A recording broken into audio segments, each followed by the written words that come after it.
Hey everyone, I want to thank you for subscribing to the channel. We finally hit 1,000 subscribers, so I'm pretty stoked. I got a ton of videos coming out. This one's going to be my top 5 abdominal exercises, and by abdominals I'm really focusing on rectus abdominis. Okay, rectus abdominis is your 6-pack muscle, more like an 8-pack muscle, but it attaches to the pubic bone and attaches at the sternum. So if I don't, within each of these exercises, take these 2 points and bring them close together, I am not using rectus abdominis enough. Okay? There are lots of core and bracing type exercises, which I have a video of already, that work more on tightening, and yes, rectus abdominis is involved. You can't really isolate one muscle more than the other, but these are my top 5 rectus abdominis isolation type of exercises. Okay?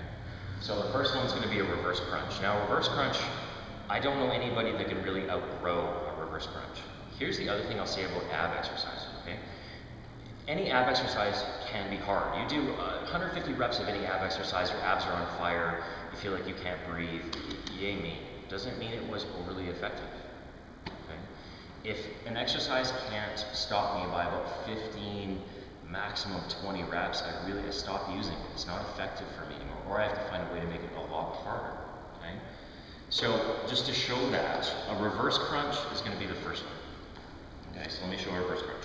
Again, unless I'm bringing the pubic bone and the sternum closer together, whether that's pubic bone towards the sternum or sternum towards the pubic bone, it doesn't matter. If these two aren't brought towards each other, you're not using rectus abdominis properly. Okay, so reverse crunch. I can't do this, I'm just going to show you. First things first, you curl into a ball. You get rid of any leg drive, you get rid of any curvature in your lower back. So my lower back right now is flat to the ground. If I was strong enough, and sometimes I am, sometimes I'm not, I would not use anything, I would just have my arms behind me. And I'm going to pull, again, pubic bone towards the sternum. And back down. What you'll notice is this gap here, okay?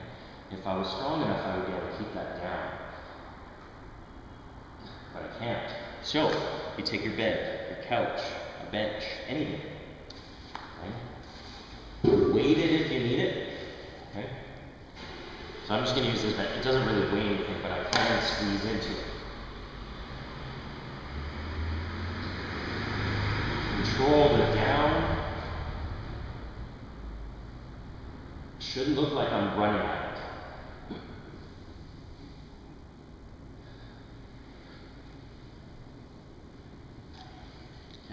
You should feel the abs, okay, that 6-pack muscle right away. Reverse crunches are great. They tend to be good for people that have that lordosis too, which I do. I find them a little bit safer on my spine, or a little bit better on my spine than anything else, okay? It's really easy to mess up a reverse crunch by bringing momentum into it. So I would pause on the ground for a 1-2 count every single rep. The next one is sprinter sit-up. I love this one. It can get to the point where it gets too easy. Again, the point is try to bring these two towards each other. Sprinter sit-up, I'm going to start here. The idea is how fast can I get off the ground onto my tailbone with a very stiff back. Right? Control the down. Pop up. Control the down. Breathing should exhale as these two close. So I'm going to exhale on the way out.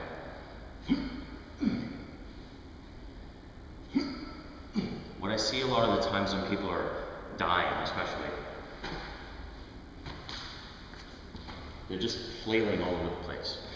There should be a 1-2 pause, enough that your head softly touches the mat, because nobody's dumb enough to bounce their head off the ground, but they probably are to smash their shoulders off the ground. Okay, so that's a sprinter sit-up. The next one, a 5-count eccentric hip thrust. Leg raise hip thrust, I don't know anybody that doesn't hate it after they've done 20 reps, because it's probably the worst lactic acid burn in your rectus abdominis. So leg raise hip thrust, when you see it, is that, okay?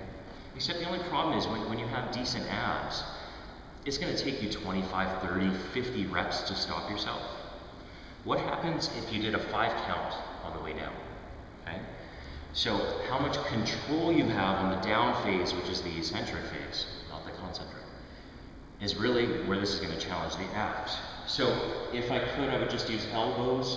I need hands for this, okay, because I find this a very tough movement for me. I'm going to bring my feet all the way up where I feel like my lower back is flat to the ground. Pulse up. 5, 4, 3, 2, 1. 5, 4, 3, 2, 1. 5, 4, 3, 2, 1. See, with my elbows, I can't get up there. Okay?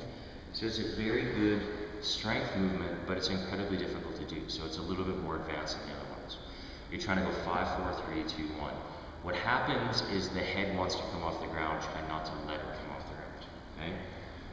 My next one, self-resisted leg drops with a dead bug. So it sounds really complicated. You know, it's probably the one thing I learned from my personal training course, and I still hate it to this day. A dead bug, first off, grab the hamstrings, curl into a ball, roll back. Okay? I should have 90 degrees at the elbow or at the ankles, 90 degrees at the knee, and 90 degrees at the hip. I'm going to reach up. That's a dead bug. Okay? It's a good isometric hold for rectus abdominis, but to make it terrible, absolutely terrible, in that dead bug position, I'm going to go cross body, left shoulder pushing into my right quad. Now the second I apply pressure between these two, my abs go on fire. You are not going to get more than 10 or 15 reps in this dead bug position. My only warning, if your neck can't take the movement and you're trying to hold your head at the same time, it's not the movement for you. You need to do stuff that strengthens your neck. Okay, so, dead bug. Opposite arm and leg pushing against each other, and I'm going to try to straighten that leg.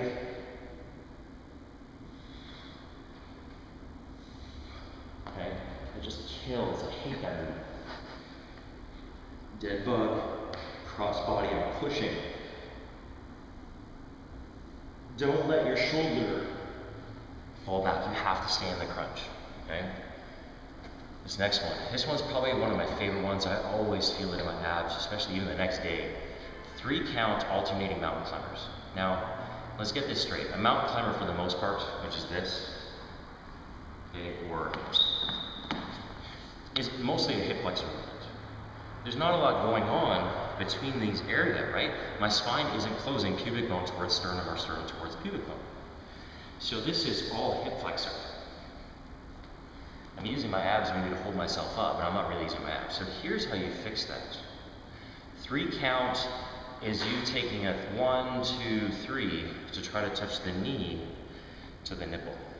I know it sounds stupid, but trust me, I'll remember it that way. So push-up position. Butt stays down. Go knee, 1, 2, 3, where I'm trying to get that knee to touch the nipple. It'll never happen. But what you'll notice is I curl. My spine curves. When your spine curves, guess what? Rectus abdominis is fired. So, push-up position. Knee, 1, 2, 3. Reset flat. Knee, 1, 2, 3. Reset flat. Okay? You want to make it harder where you're crazy in the head? Obliques. 1, 2, 3.